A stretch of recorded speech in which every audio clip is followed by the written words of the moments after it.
Payawalti nogniwan amana mechtlaspalo panipa no calzamachtil. Hola, muy buenas noches, Tlapayawalti, hermanitos. Les presento el día de hoy el tercer pronombre personal. Por cuestiones de trabajo, estamos aquí en la comunidad.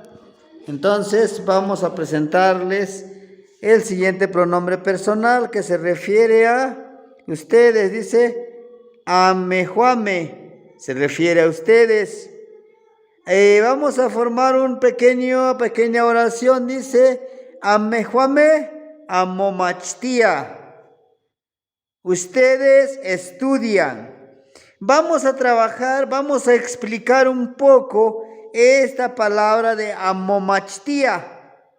La partícula am, como ustedes pueden ver, se refiere a ustedes. Mo, esta partícula mo es la partícula reflexiva, que su significado quiere decir a ti mismo. Por sí solo, la partícula mo no nos dice nada, por sí solito.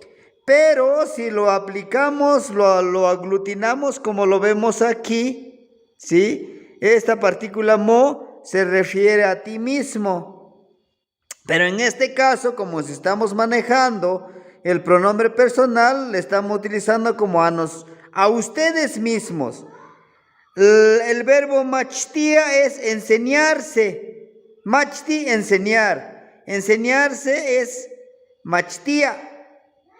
Y la partícula o la grafía H es el pluralizador.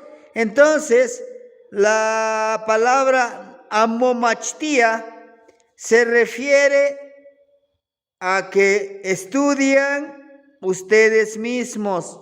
Para que nosotros estudiemos, necesitamos una predisposición y así poder aprender, ¿verdad? La socamatimiek nokniwan amejuame amomachtia. Ustedes estudian.